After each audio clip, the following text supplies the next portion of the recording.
और भारतीय जनता पार्टी हम लोगों के गठबंधन से घबरा गई है।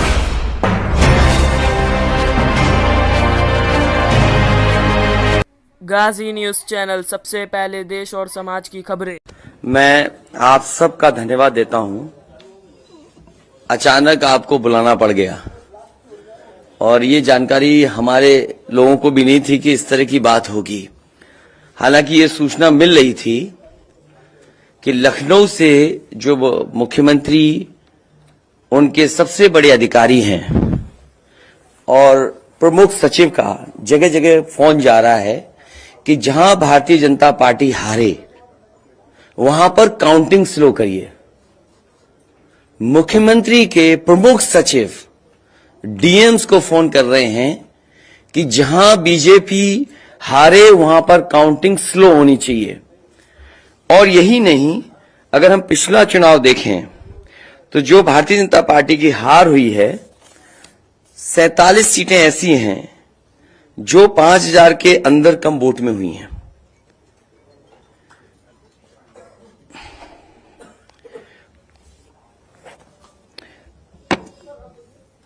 सैंतालीस सीटें ऐसी हैं पिछले चुनाव की जहां पर 5000 वोट के कम फासले से भारतीय जनता पार्टी जीती है।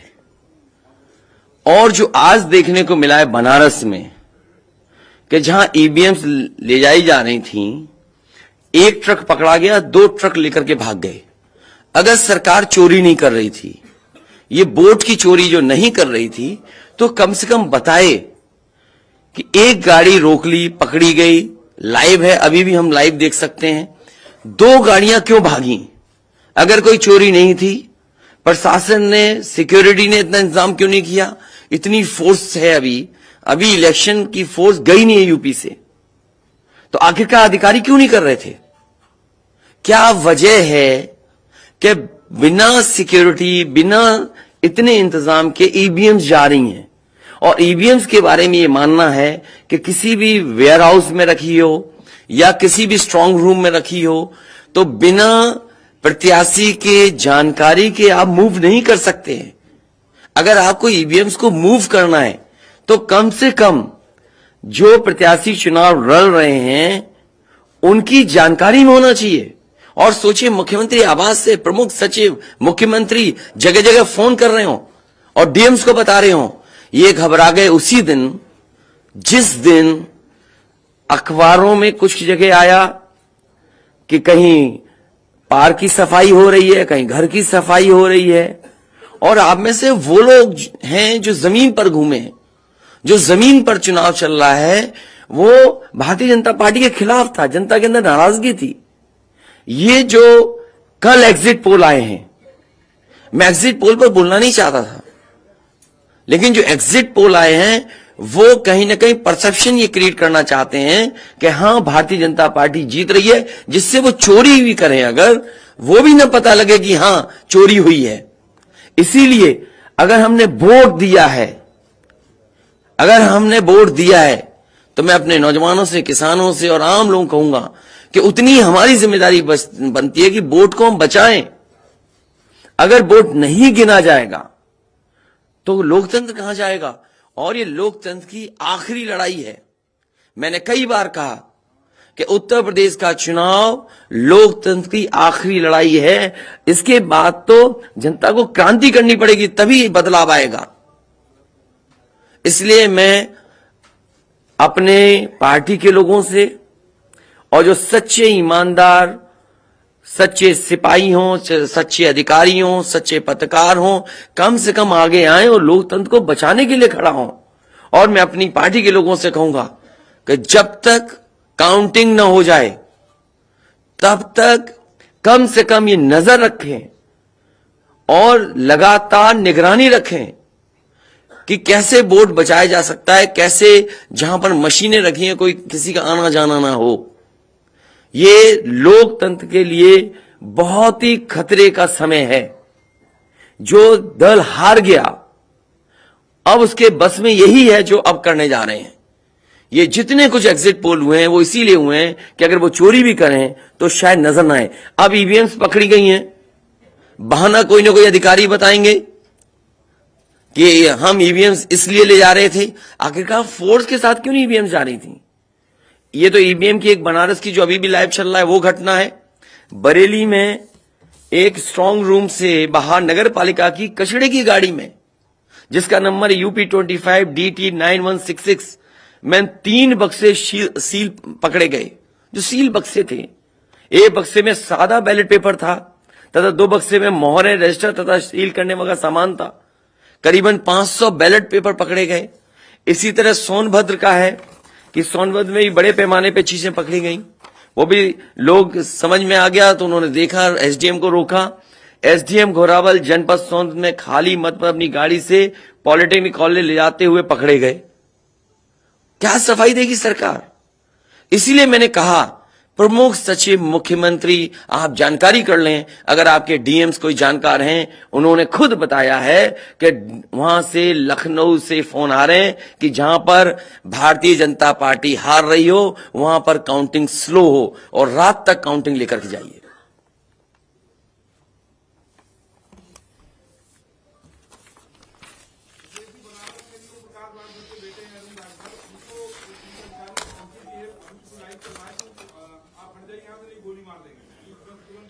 तो मैंने आपसे कहा कि ये लोकतंत्र का आखिरी चुनाव है। इसके बाद तो जिस तरीके से आजादी के लिए लड़ाई लड़ी गई थी, उसी तरह की हमें और आपको क्रांति करनी पड़ेगी। मैं तो अपने नौजवानों से अपील करूंगा कि जहां किसान इतने साल बैठे रहे, तब सरकार झुकी। कम से कम 3 दिन लोकतंत्र के अखंड प्रहरी बनकर के ईवीएम्स को बचाएं और चुनाव को बचाएं। वाराणसी की तरफ से बयान आया है। मैं किसी डीएम का इसलिए नहीं मानूंगा। डीएम कौन होता है?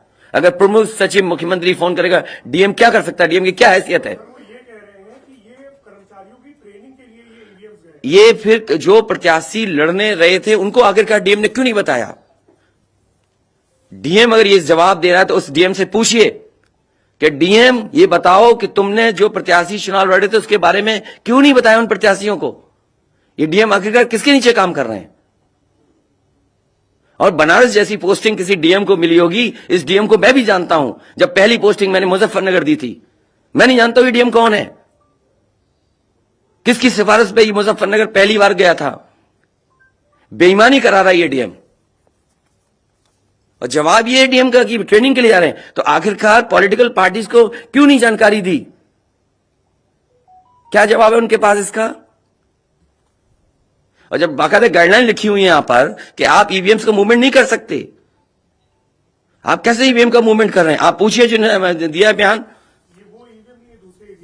अरे भाई, मैं तो कह रहा हूं किसी आपने जो पॉलिटिकल चुनाव लड़ रहे हैं उनके बारे में क्यों नहीं बोल रहे हैं आप? और आप भी डीएम की बात को मानते हो?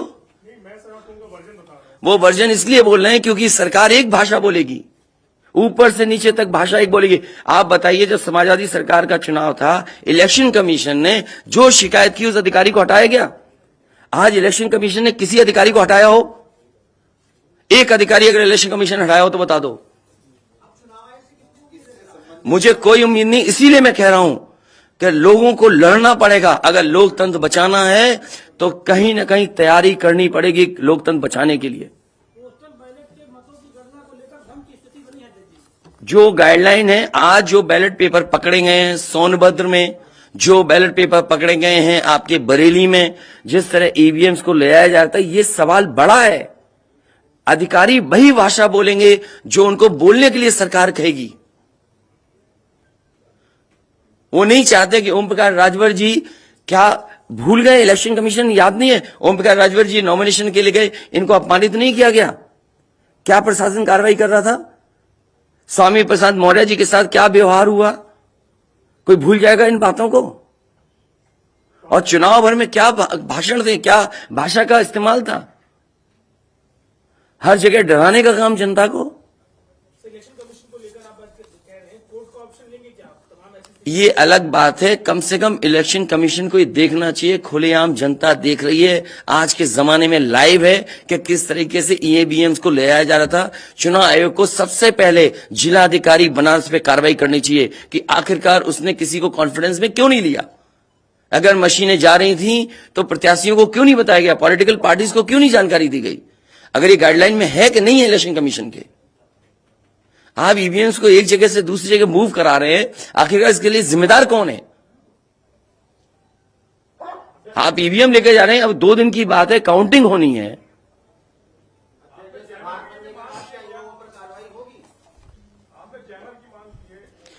जैमर इसलिए कि कई लोग आशंका इस बात की व्यक्त कर रहे हैं कि हो सकता है कि टेक्नोलॉजी ऐसी हो जहां पर मैनिपुलेशन किया जा सके, इसलिए कहीं ना कहीं देखा जाना चाहिए इस बिंदु को भी। भारतीय जनता पार्टी के नेता लगातार कह रहे हैं कि ओम प्रकाश राजभर हो, स्वामी प्रसाद मौर्य हो, संजय चौहान हो, या यूं कहें कि आपके साथ जो लोग आपके चुनाव में आपके साथ आए, आपके साथ चुनाव लड़े, उनको चुनाव नहीं जीतने देंगे, उनको चुनाव किसी भी कीमत पर हम हराएंगे। तो यही तो तरीका, जो लड़ रहे हैं उनके बेटे ही तो लड़ रहे हैं चुनाव, जहां की ईवीएम्स पकड़ी गई हैं। और भविष्यवाणी एग्जिट पोल में कैसे आ सकती है। पॉलिटिकल लीडर्स जो बातें कहें, सत्ता के लोग बैठे हुए, वो एग्जिट पोल में कैसे दिखाई दे रहा है।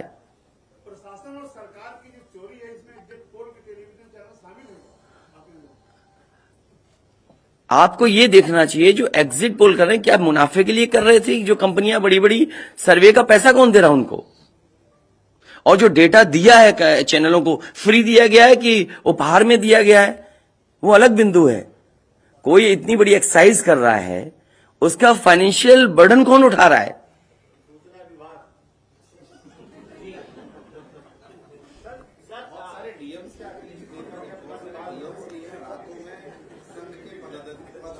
ये तो बातें, ये सच कह रहे हैं आप। जो बात, ये जो सवाल के रूप में जानकारी दे रहे हैं, ये सच्चाई है। जो आप सवाल के रूप में दे रहे हैं, ये सच्चाई है। आप बताइए, इनके साथ गलत व्यवहार हुआ, क्या कार्रवाई की प्रशासन ने। वीडियोज हैं सबके। जब ये नॉमिनेशन के लिए गए आप, क्या वीडियो अवेलेबल नहीं है। क्या कार्रवाई हुई उसमें। स्वामी प्रसाद मौर्य जी के ऊपर जो अटैक हुआ, उसमें क्या कार्रवाई हुई। मेरे क्षेत्र में जो प्रत्याशी चुनाव लड़ने आया, तो उसने अपने आप अपनी गाड़ी तोड़ी, अपने आप गाड़ी तोड़ी खुद की, और आरोप लगाए समाजवादियों पर।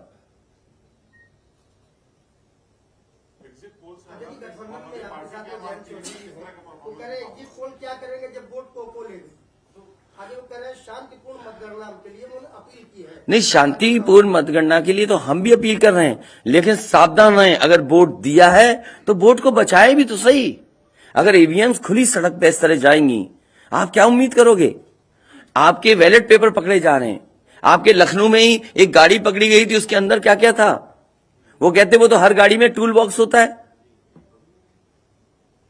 तो टूल बॉक्स में इतना बड़ा हथौड़ा थोड़ी होता है कि आप ताला तोड़ दो। आगे जब कहना है कि अगर वोट दिया है तो वोट बचाएं। वोट बचाने के लिए कहीं ना कहीं हमें एक अखंड प्रहरी की तरह काम करना पड़ेगा। और अगर हमारे किसान इतने दिनों बैठ सकते हैं, अब तो 3 दिन की बात है, 3 दिन तो बैठना ही पड़ेगा। नहीं तो ये प्रशासन के लोग बैठ करके चोरी करा देंगे, और मामूली चोरी है वोट की। ये लोकतंत्र के साथ है। लोगों को ये भूलना नहीं चाहिए आपके पड़ोसी देशों में क्या हो रहा है। इसलिए मैं ये भी गाइडलाइन पढ़ना चाहता हूं कि जो ईवीएम के मूवमेंट के लिए जो मुझे जानकारी मिली है, वो मैं आपसे पढ़ना चाहता हूं कि all polled EVMs and all reserve EVMs after the poll shall be under cover of arm police at all times.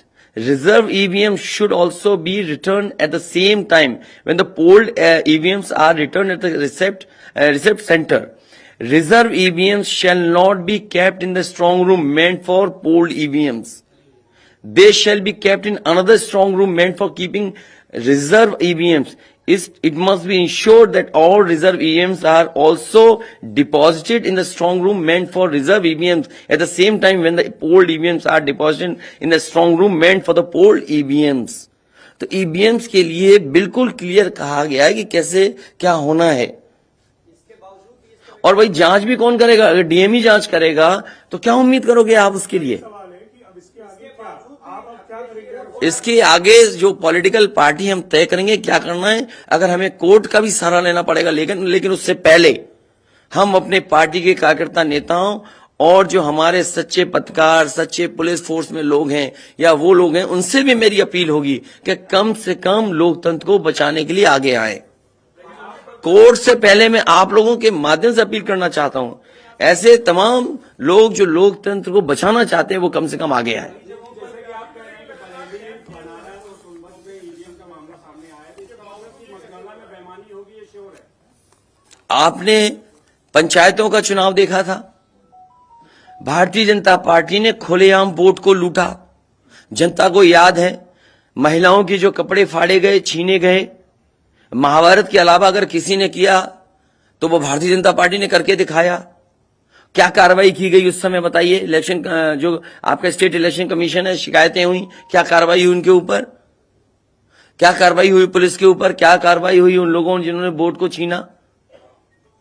इसलिए मैं अपील करता हूं आपके माध्यम से, जो सच्चे पत्रकार हैं, सच्चे अधिकारी, पुलिस फोर्स, लोकतंत्र को बचाने के लोग सामने आए, जिससे लोकतंत्र बचाया जा सके। माननीय मुख्यमंत्री जी, ये जो घटनाएं हो रही हैं, ये हताशा और निराशा की जो है वो पराकाष्ठा है।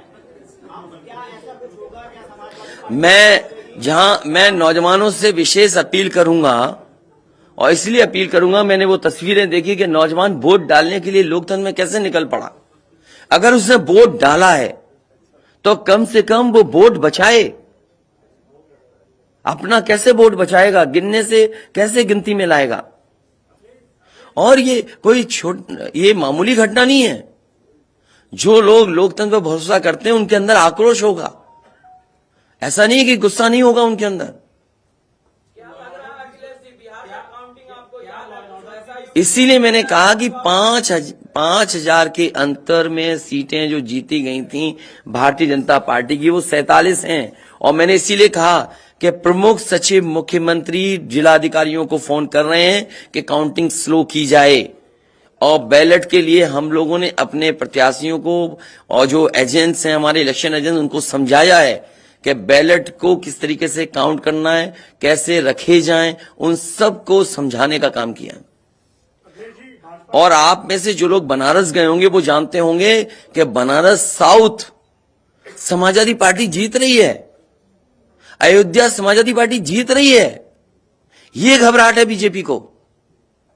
पवन पांडे जीत रहा है, ये घबराहट है। किशन दीक्षित जीत रहा है, ये घबराहट है बीजेपी को। नहीं, वो अलग बात है, पान भी खाया।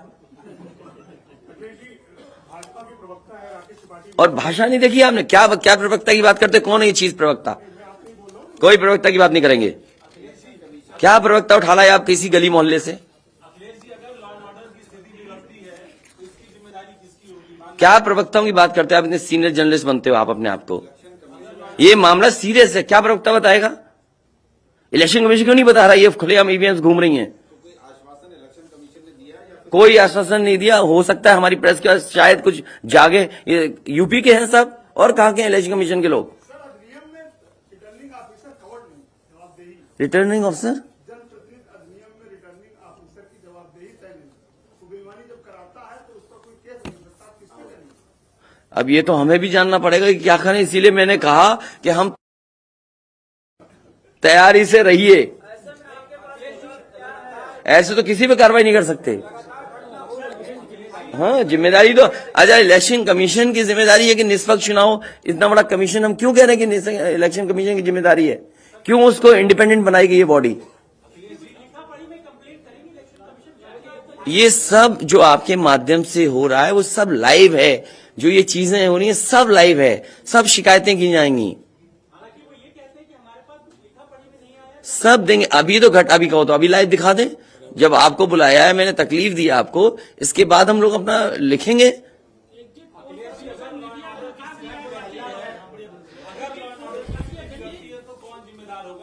इलेक्शन कमीशन जिम्मेदार है इसके लिए। ईवीएम्स खुलेआम जा रही हैं, बैलेट पेपर कूड़े के डब्बे में पकड़े जा रहे हैं, गाड़ी का नंबर हम बता रहे हैं आपको, एसडीएम लेकर के जा रहा है।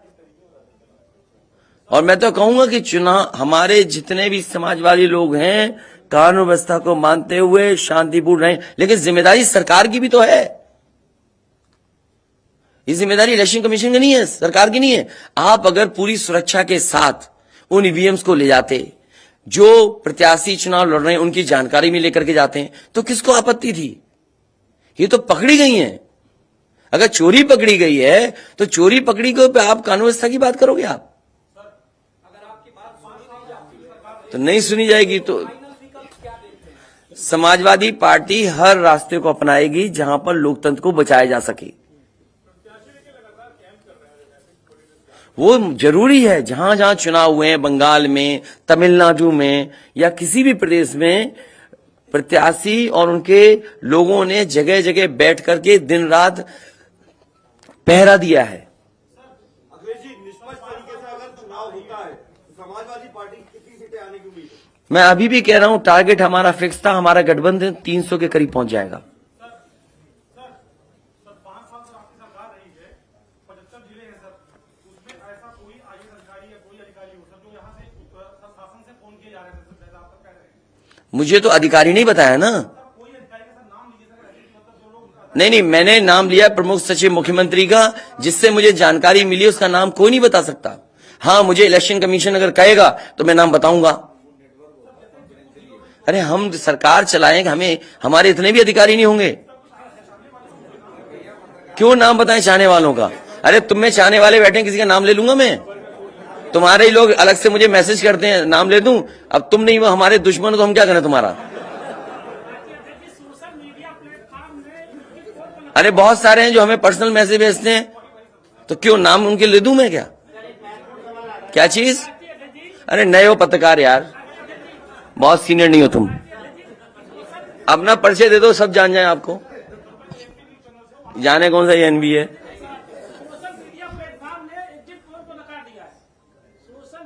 इसीलिए मैं कह रहा हूं आपसे कि एग्जिट पोल है कि जो चोरी करी जाए उसको ढका जा सके।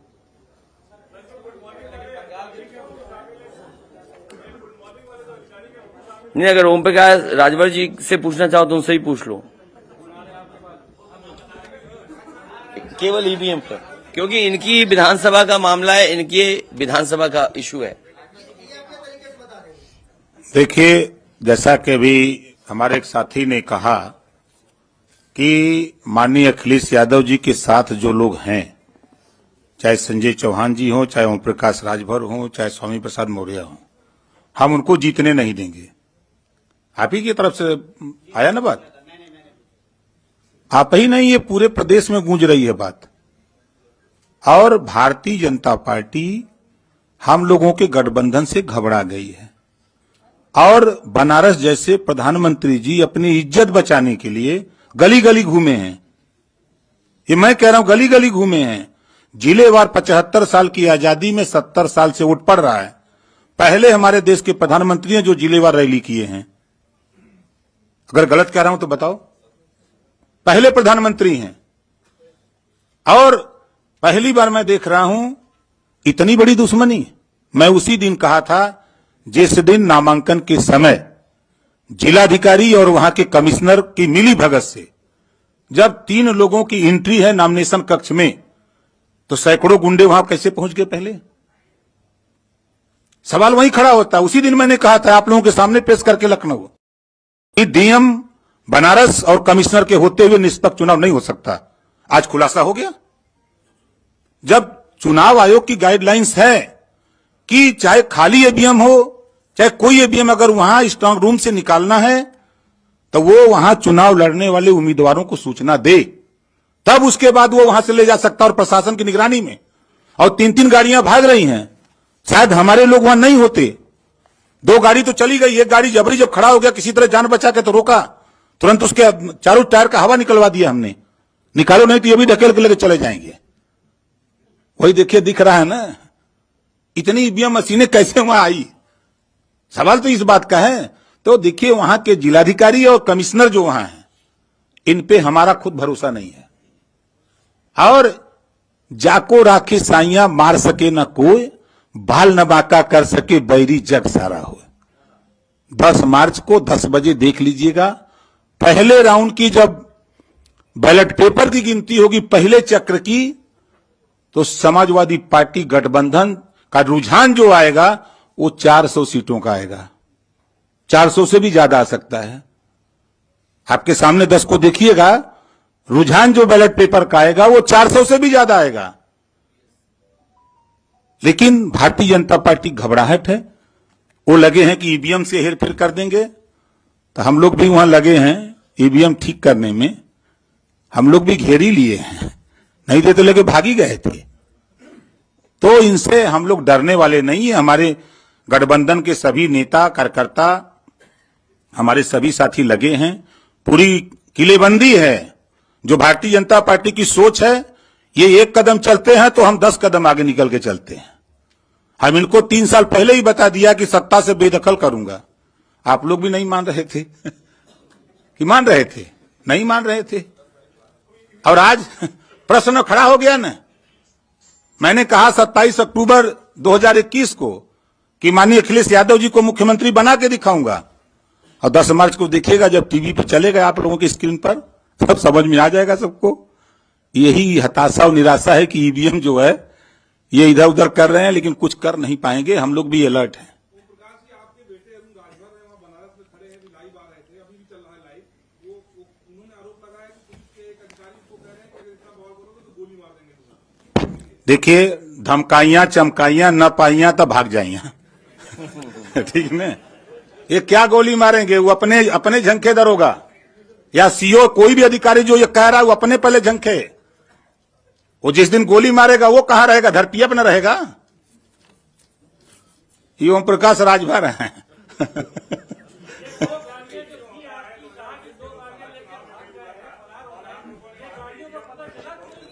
भैया मेरे, हम लोग तो एक घेर के रखे, दो तो वो भी किसी तरह, वो हमारा आदमी आगे खड़ा वो मार देता, धक्का मर जाता, लेकिन वो भी ढीठ था। अब जाति का ठाकुर था, यो बात है। हेमंत सिंह नाम है। अब वो लौट गया, वही कहे चढ़ा दो गाड़ी। और जो गाड़ी रुकी तब तक उसके साथ 4 लोग थे, तो पहले साइकिल से गाड़ी का हुआ निकाले कि कहीं ठेल के आगे न बढ़ा दें। तब जाकर के ईवीएम का खुलासा हुआ है। साहब पूरी होगी, आप देखिएगा ना। आप लोग चिंता मत करिए, चिंतन करिए। अरे यार तुमने देखिए आप जब कह दिया, इससे ज्यादा कह सकते हैं? तुम भी ऐसी बातें कर रहे हो भाई। जब कह दिया ये बातें, हाँ?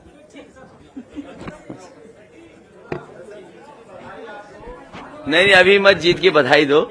अभी जीत की बधाई हम लेंगे और मिठाई भी बांटेंगे आपको। और देखिए, एग्जिट पोल आ गए, बीजेपी वाले मिठाई का ऑर्डर नहीं दे पाए। हैं?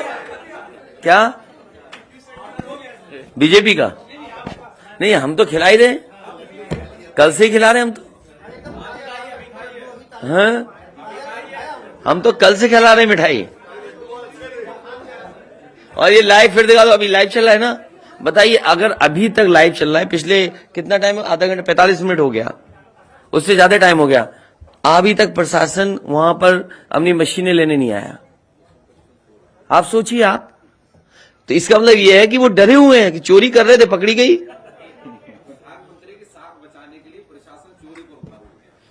आप देखिए ना, अगर मान लीजिए हम और आप यहां बैठ करके देख रहे हैं, अगर वो चीज लाइव हो रही है तो दुनिया में देखी जा रही होगी। उनको परवाह ही नहीं है कि मशीन कौन ले जा रहा है, ले जाने दो।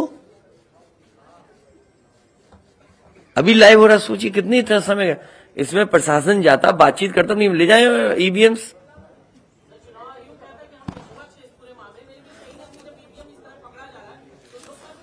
इसीलिए तो मैं कहता हूं, सच्चे पत्रकार भी हमारी मदद करें, सच्चे अधिकारी मदद करें, सच्चे जो लोग हैं, जो अगर आज नहीं तो कल अफसोस होगा। इसीलिए जो लोग लोकतंत्र बचाना चाहते हैं वो सब आगे आए।